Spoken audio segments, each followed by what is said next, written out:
Did the world force you to hate your body earlier before you had the chance to even love it? 100%. 110%. King Dwarf, 4 feet 6 inches escort, describes journey from bullied childhood to becoming the ultimate sexual fantasy. Why do you specifically think sex work became your way of reclaiming your power? For being made fun of, for being different, and then being able to be lusted after, to be sexualized, to be put on this little pedestal, that literally gave the key to my power. When you do suck, do you stand or are you kneeling? When we talk about men paying top dollars for you, are they paying for you or are they paying for the novelty of saying, they a dwarf? That's a good question. What's the strangest request you've ever gotten? When it goes into role play, being a younger teen, we'll just say legal age. If straight men are paying you for sex, are they straight? Yeah. Do you actually have a very large penis? I actually.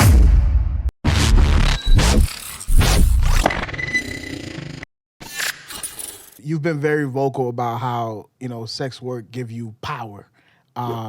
If we strip that away, the fantasy, the label, the money, who is Michael at his core?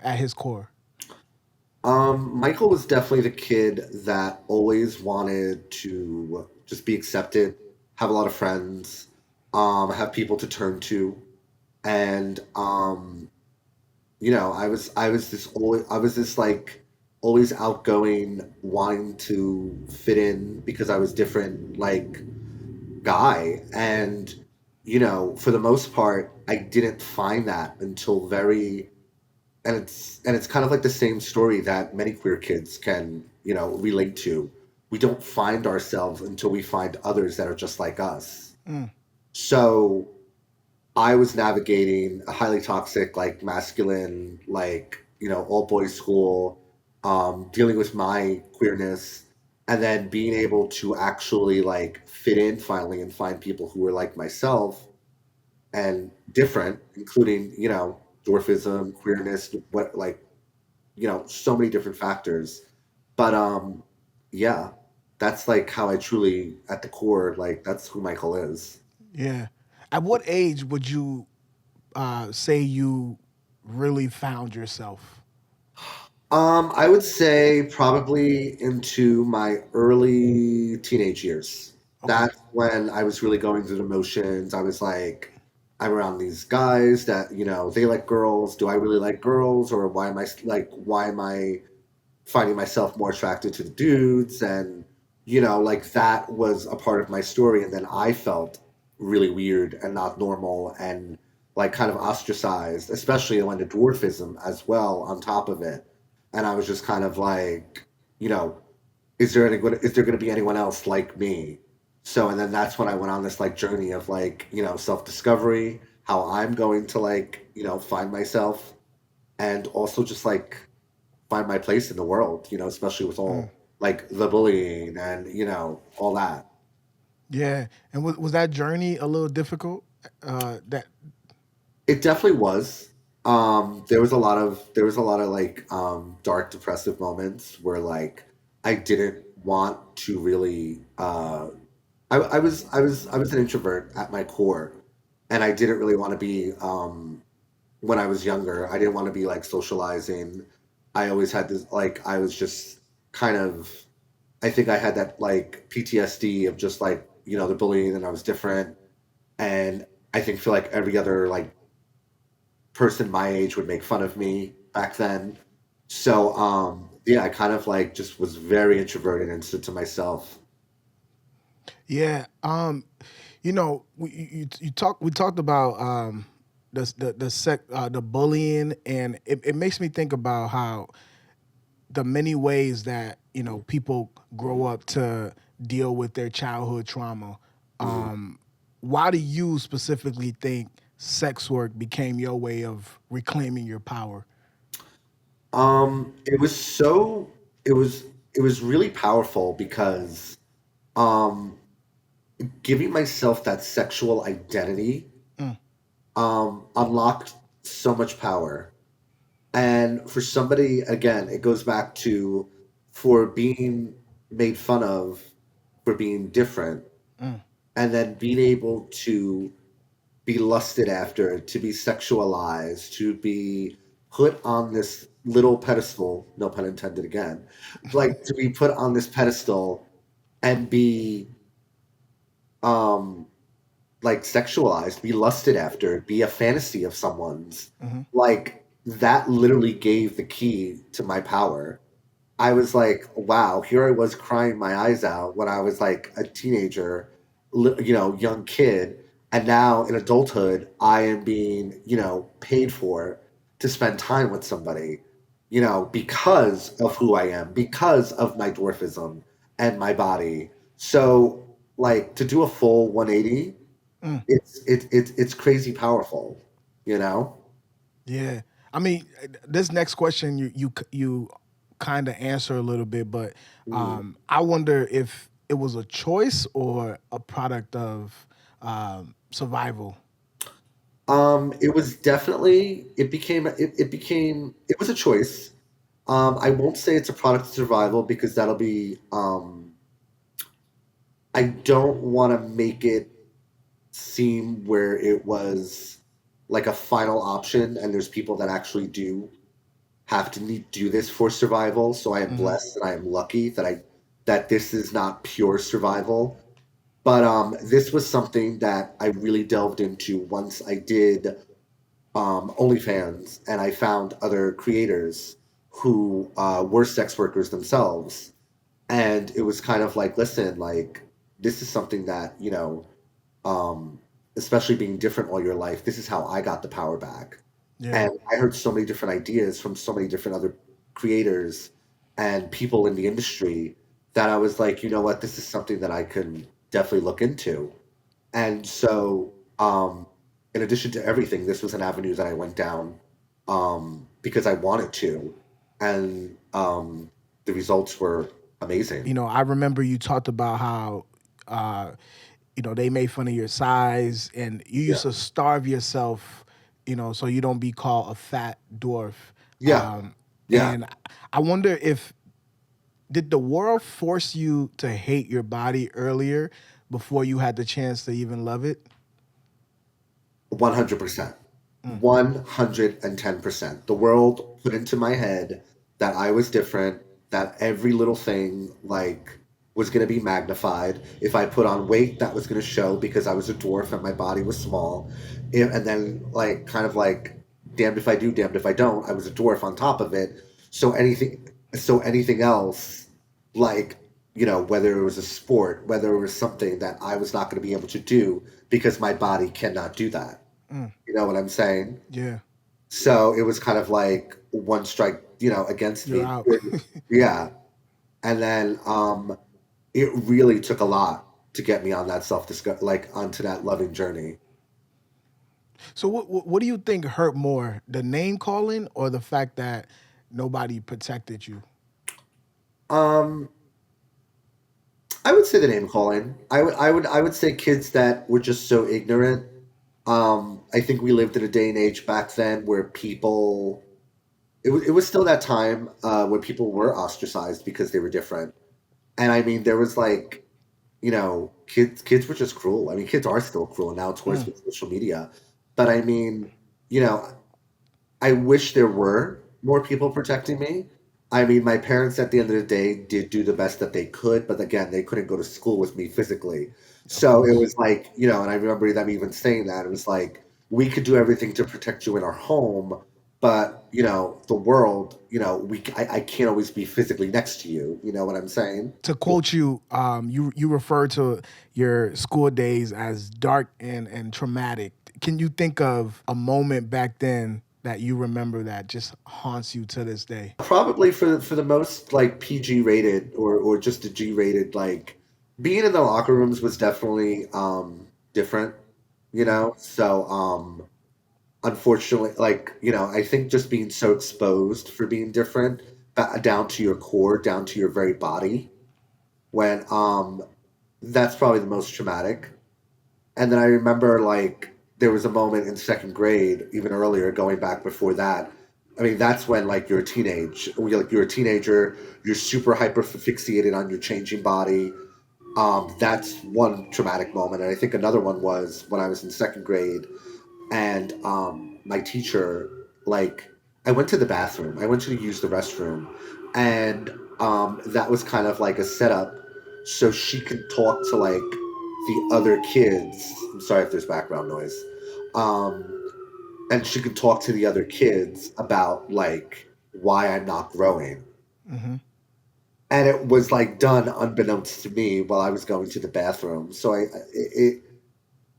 and my friends told me about what happened after, and I kind of felt really like it was a slap in the face. Like I was like, oh wow, like you can't have me in the same room about me, Yeah. you know. So that I think that was a really traumatic day for me. I felt really some type of way as a kid about that. Yeah, especially as the adult who's supposed to protect Exactly. you, who's supposed to keep you safe Yeah. emotionally and Yeah. physically. It's like, But oh, let's talk about Michael when he's gone. Like, yeah, yeah, that's a great thing. Yeah. did you ever had a conversation with her? I did. And my parents did. So yeah, and I was like, I don't understand why you couldn't have me in the room.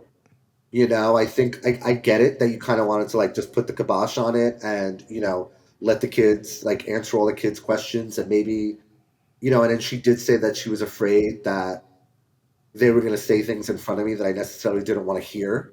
But I was like, would you want to hear things to your face or would you want to just hear things that people said about you?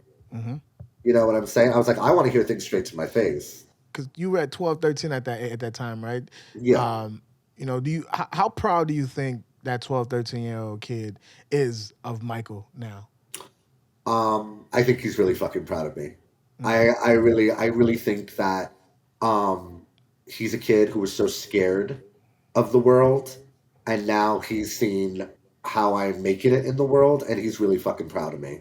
Like I totally turned fucking everything on its head, and I'm making money to sexualize my body, use my body, and for a kid that went through so much, this is kind of like the best possible ending he could ever probably think of. yeah. Yeah, Speaking of money, I want to touch on this real quick. So, because yeah, that's something I heard you speak on repetitively during yeah, interviews and when reading articles about you. yeah, You talk about men paying top dollars for you, yeah. and it made me curious.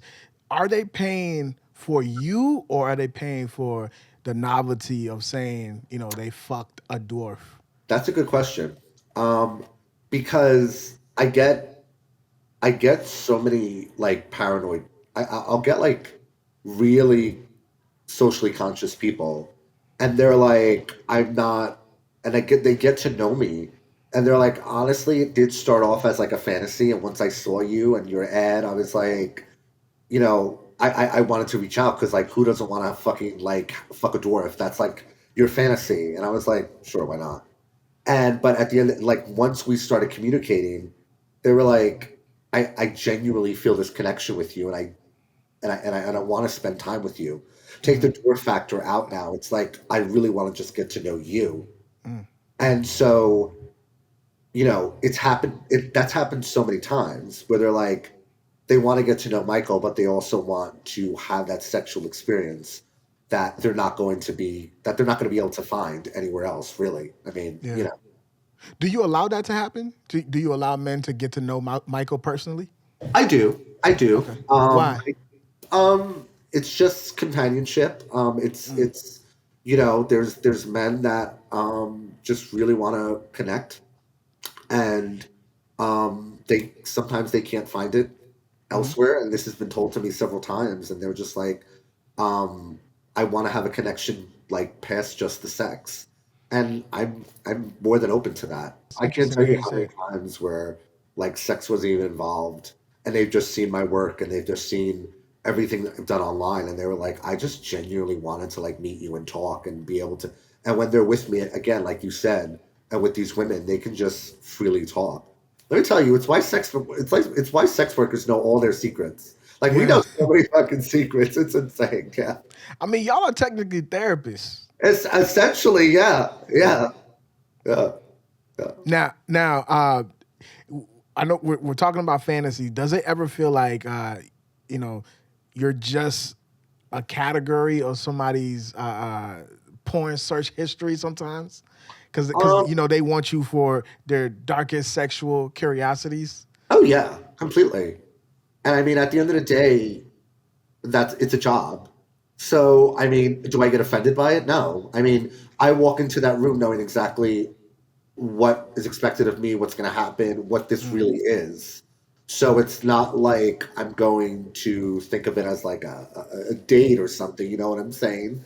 Like this is either going to be somebody's, check. I fucked a dwarf. You know what I'm saying? Or a dwarf fucked me. Or you know what I'm saying? And it's like you got to know what it is in yeah, this job.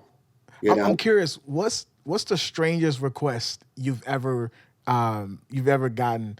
Probably just when it goes into role play Hmm. of being a younger teen, we'll just say legal age. Hmm. You know, it's they see the body and they want to role play. We'll just leave it at that. But I mean, for the most part, you're pretty much used to every request you get. Pretty much. Oh yeah, yeah, yeah, yeah. Is it Yeah. repetitive sometimes? Um, you want to know what with this job, with this part of this avenue, um, I want to say that it always surprises me what I walk into. and it, Wow. and it, and it keeps it feeling fresh. It's I don't want to say I'm addicted to the adrenaline or the rush of it, but it's really wild to see what you're going to walk into sometimes. Hmm. And I'm sure you heard stories from the other girls. Yeah. Like they don't know what they're walking into, and it's kind of like, or if they're coming to me, it's like, who's going to walk through that door? What are they expecting? What am I going to be dealing with? So. And there's never been an incident where you felt your safety was at risk. Knock on wood, no. God Nope. forbid. I'm sorry. God forbid. Yeah. Yeah, no, knock on wood, no. I mean, I think the most was I talked about this prior was just an older gentleman that was like really struggling, and he got really. I think to take it out on me, like some do like to choke and get a little like dominant, and I'm like, no, buddy, we're not doing this. We're Yeah. not doing this. And I told him I was like, if you do that again, I'm fucking getting out of here, and we're done. And he did it again. I was like, I got the money, and I was like, I'm fucking out of here, dude. I told you. I'm like, I'm sorry that like your performance sucks, but Yeah. I'm out of here. Like you're not choking me out. Nah, nah. Oh, so you completely don't like being choked out. I mean I do as long as I have control over it. Like you're not. Yeah. Once I told him that like this was like it was reaching a point where I was uncomfortable. Then and if you don't respect that, then Yeah. that's what. Boundaries. Yeah, boundaries. Exactly. Yeah. What are your specialties? I do hold a great conversation. Hmm. I do pride myself on topping. I do pride myself on, giving dick, taking dick, swallowing dick. I can go on and on and on. But yeah. Thank you for being very detailed too. Oh, of course. Yeah. Do you consider yourself a top or a bottom? I'm really proudly verse. I really find Okay. myself that the energy that I match of yours dictates what the vibe is going to be. Yeah. Like that's what I always say. Unless you have a specific request, but the energy is going to be where I feel like the vibe is going. And I'm proud to say that I do like I really enjoy both. When you do suck dick, do you stand or are you kneeling? Because It depends on the guy's height. okay. So there's many guys that I've gotten that are like 6 feet plus, and their dick is straight up in my face, Hmm. and their fantasy is just like you can stand and just suck my dick. Like my dick is eye level with you, and I'm like, Yeah. fuck yeah, dude. So yeah. So it all depends on the height of the other person. Oh yeah. So if they're like 6 feet, like that dick is straight in my face. But then otherwise I'm on my knees. Like yeah. Yeah. Yeah. Yeah. I want to get to the sex work industry part a little bit too, even Okay. though we are talking about it, but more on the empowerment side, because you're on record. You've said it multiple times throughout this interview already about how sex work empowers you. How much control can you really have when you're the one being paid to fulfill someone's fantasy? I think it's funny. It's there is a lot of control because you kind of dictate how the experience is going to be. And even though they're paying for it, at the end of the day, Mhm. you are still that human being.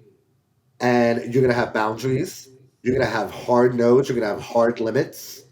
And I think that if you're on the same page, it's going to be a really great experience. And there's that communication.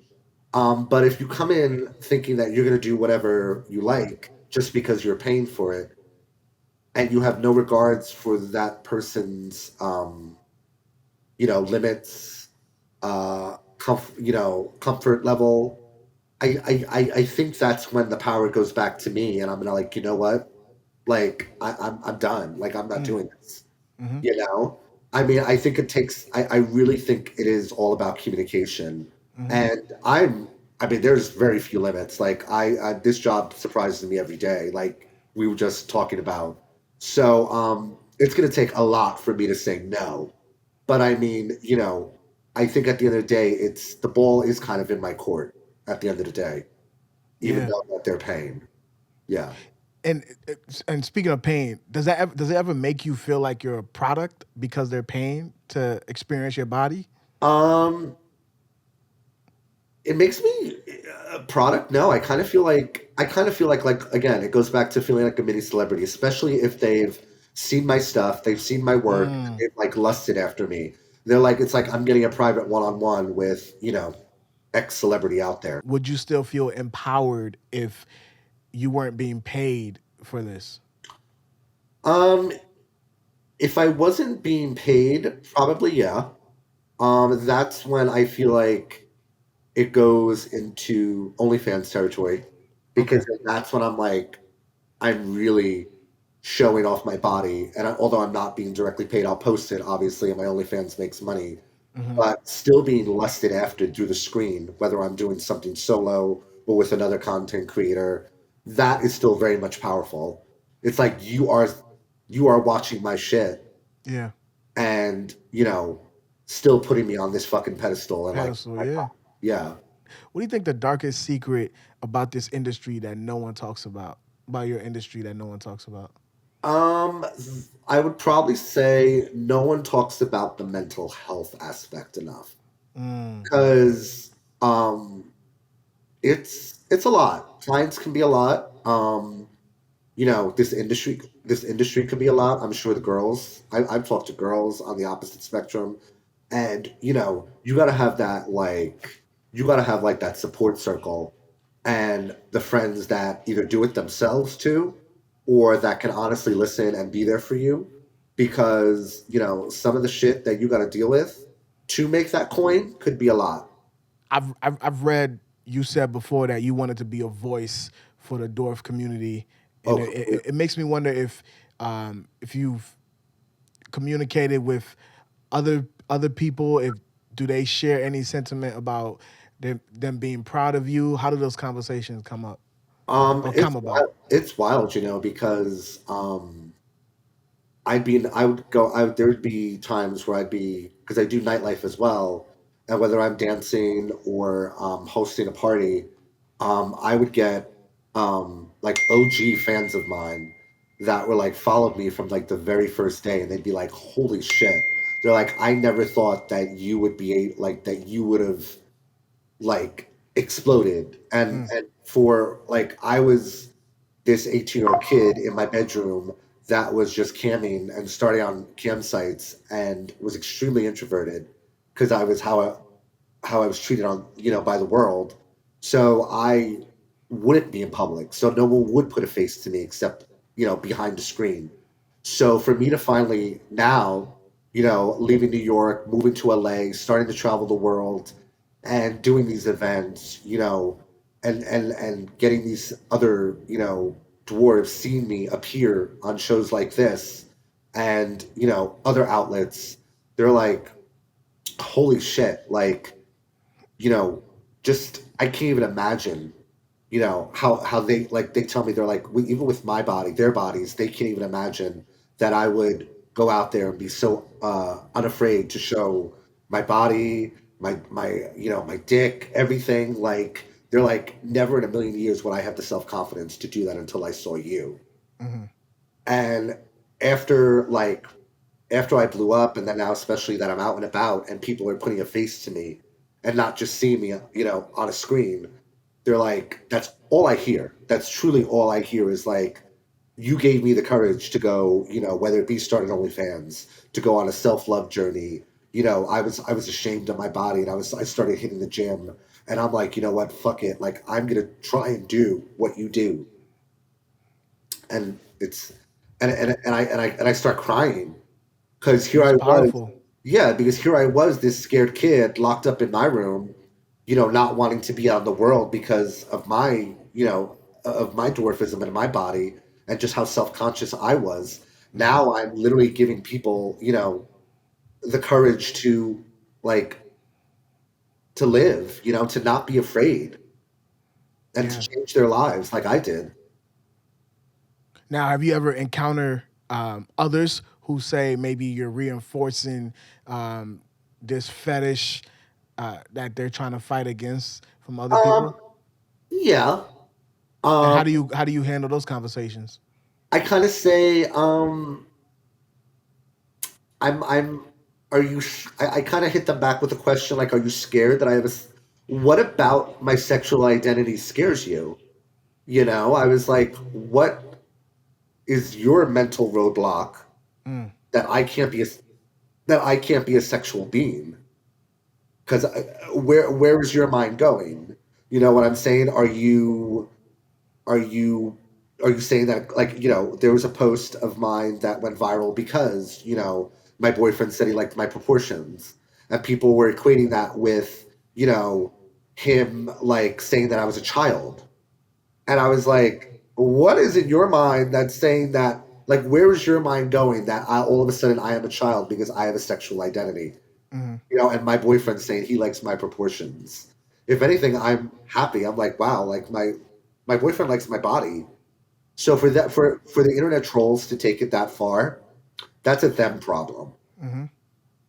There's something in their head that maybe they're not used to seeing a proud, confident, person with dwarfism living his best life. Hmm. You know? I'm really glad you brought up your boyfriend because I wanted to bring him up later down, but Yeah. we can sneak that question here. Yeah. I was curious how he handles because we talked about mental health. I was curious how he's handling Yeah. the criticism he received online because I did see people calling him pedophile, like all these Yeah. names. How does he receive those comments? He ignores it. Like we don't engage with the trolls, because he's in porn himself, and he's had experience with keyboard warriors where you just don't give them the air. Hmm. You know what I'm saying? Because if you give them an inch, they're gonna take a mile, and they're sitting all day, waiting for that response, so they can like get their 5 minutes. You know what I'm saying? And at the end of the day, we don't have time for that. We have careers. We're living our lives. We're doing what people sometimes wish that they could do. You know what I'm saying? And that's why I encourage everybody. And this is why I'm, doing, and I'm so proud of doing it. Um, because I'm letting people really discover their true selves. And it's just honestly like what all those people said. I think that's a lot of scared people. I think that's a Mm. lot of scared people, and for their minds to go instantly to, his boyfriend is calling him a child. He's finding a child sexy. Like, dude, really? I think it. I think if anything, having your significant other like your proportions and like you for who you are, Hmm. that's true love, isn't it? Like, am I wrong? Like, I don't so think so. I don't think so. yeah. So I really hope people can find their own. Yeah. their own story like this, because he's the world to me. Michael, you built a whole identity around being desired. I wanted to ask you, if you walk away from this life tomorrow, do you think you'll still know who you are without the fantasy? Oh yeah. Oh, 100%. 100%. I Because you take away the sex work, you take away the OnlyFans, you take away, this life, like you said, and you have a man who has a head on his shoulders, and you know all he wanted was to just be proud and show that people with disabilities, people with who are different in this world, can thrive and survive. And for the network and for the community that I have and for the fan base that I have, um yeah, I would still thrive without all this completely. Hmm. Yeah. Now, I want to go back real quick. There was a question I wanted to ask you about the community Yeah. and you being that voice. I wanted to ask about um, imagine a little person came up to you and said, "You're making it hard for us to be taken seriously." How do you respond to somebody like that? Ooh, interesting. um you see, I think with that I would respond to them and I would say, you know what, I'm showing, in terms of roles, in terms of what I think, at the end of the day, a job is a job. So I think if you have that dignity and you have that integrity and you're like, in terms of a joke, I would just want a little more context. Like, for me, like, doing what I'm doing online, are you saying? Yeah. Um, if they find it as a joke, then I think they're really not comfortable with their sexual identity. Mm. You know what I'm saying? I think, like, I'm trying to process it, and your question, and I think I would just say that they're not comfortable with their sexuality, so it's bothering them. And for us to say it's a joke, like, you could probably say that about you could say that about women. Mm. You could say that about men. You could get really misogynistic. There's so many different avenues you can go down with that comment. You know Hmm. what I'm saying? So I don't think that I'm making, other dwarves out there, or the dwarfism community, a joke. I think if anything, we're empowering our community, because what is so different about what I'm doing, rather than an able-bodied female sex worker or porn star, a male porn star. We can go to celebrities, Kim Kardashian. We can name it. The mother of sex tape to fame. If Michael the only fan slash entrepreneur, because I'll put you in that category. Yeah, If Michael, the OnlyFans model slash entrepreneur, died tomorrow, how yeah. would you want Michael the man to be remembered? Ooh, oh my God, it's gonna get deep. I would definitely I want to be remembered as a trailblazer. Mm. Um, I always say that, and I really want to. I want to be remembered as the trailblazer that was not afraid to, um, I would say, give a community a voice, an identity. I'm taking this one step at a time. I'm taking this day by day. And the thing about being a trailblazer is, what I always say is that you don't have anybody to look to. You don't have anybody to look to for advice. You're doing all this on your own. Hmm. So there's times where I sit in my apartment and I'm like, am I doing the right thing? Am I getting the right advice from people? Am I being led astray? And it's like, I don't have anybody that I could turn to. And what I want to do before I leave this earth is, I want to have the roadmap for somebody, if they choose to go my route in life and they are a dwarf or they're disabled or something's different about them from the rest of the world, that they can be like, you know what? King Dwarf, Michael did it this way. I want to be just like him because he did it. Michael, help me bring clarity to this. If Yeah. straight men are paying you for sex, are they straight? Yeah. I, I, I, Okay, I explain that. I would still say, see the thing with today is like I think there's so many. Um, I think we all just like even myself, we had a lot to learn about sexuality and gender, Hmm. and I think that sexuality is not face value. Hmm. So, what I've learned with dealing with all these different types of men out there, that they consider themselves straight, and they just want to kind of have this experience with one again somebody who's different. I'm sorry. It's that they have a life going on and everything like that, and it's like, who am I to judge if they want to have an experience? You know? I've read a lot of comments regarding your penis. Okay. Do you actually have a very large penis? I actually do have a very large penis for my body. Yeah, yeah. Wow. Like, and you'll get the haters that are like, oh, just because he's short, it looks big, and then I'm like, no, it's just genuinely a big penis. Like it is what it is. Mm. Like if you put my dick on, what are you like 60? Like a normal man, like it's still gonna be a big penis. You know? Really? Yeah, yeah. Wow. You don't think? I see, Michael. I'm very curious about this. Okay.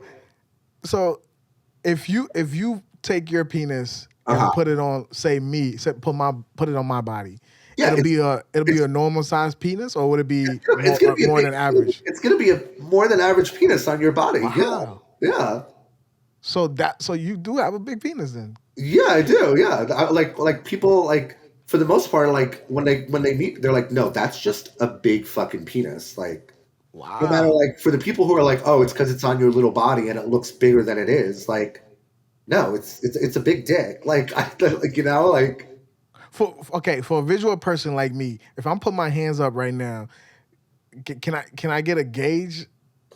yeah, like that's Oh yeah, that's a big penis. yeah, like I'm about eight, I'm like 8.5, like fully hard. Yeah, yeah, Okay, that is a very big yeah, penis. yeah. Because I people comment that a lot Yes, um, yeah, on your socials, and I yeah. was like, is this actually true, or are they just No, yeah, it's true. Yeah, yeah.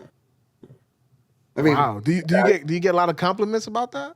I do actually. I do. I'm blessed. Yeah, I do. Yeah. Yeah, yeah. I mean, yeah. You can. I'll send you my OnlyFans. Like, no. Yeah. You look at my. I might just to go see the proof. I'm all about doing research, so I There might you do go. it just to. Yeah. Do research. I'll send you some photos. It's fine. Yeah. I wanted to buy the OnlyFans to do the research, but I was like, I'd rather in the moment ask you and get that in the moment response. Yeah, of course. Yeah. No, I'll send you photos. You don't. Yeah. Yeah. You'll be fine. Yeah. I would definitely want to see that for Oh, sure. perfect. Um, and I guess my last question to you, um, if you could talk to that little boy who was bullied, who had to starve himself, Yeah. and thought no one ever desired him. If you could talk to that little boy, what would you tell him? And you know, yeah, just what would you tell him today, Um. or looking back? Honestly, I would tell him. I would honestly tell him that. Oof, this always gets me kind of like emotional. I would tell him to really keep going, Mm, be proud of who you are. At this moment, it's not going to, at that point in time, it's not going to seem like the world is the best, the friendliest place to you, but things are going to get better. And you're going to figure out, and you're going to have a community of friends and and people that love you, people that, want to be your friend because of you. But then you're also going to get older and really find a way to make life better for yourself in the most unlikeliest way. And just to persevere. Life is not life's a struggle. Life is not easy being different in this world. And you know I would tell him to just keep going. that there's people around you that love you and are going to support you, and you're also going to support yourself, and like you're going to become the person that you always wanted to be. Damn. Yeah. Thank you again, Michael. I appreciate you for your time. And if there's anything else, last minute thing you would like to share with everyone before we get out of here. Um, Thank you for having me on here and for inviting me to tell my story and give me a platform like yours. And then honestly, and if anyone just wants to find out more information about me or just to follow my life, I have multiple channels. My Twitter, that's King Dwarf NYC. Instagram is King Dwarf Official. And if you want the good stuff, that's on OnlyFans. That's at King Dwarf. That's That is a New York man right there, King Doors right. of NYC. That's right. Thank you, Michael. Thank you.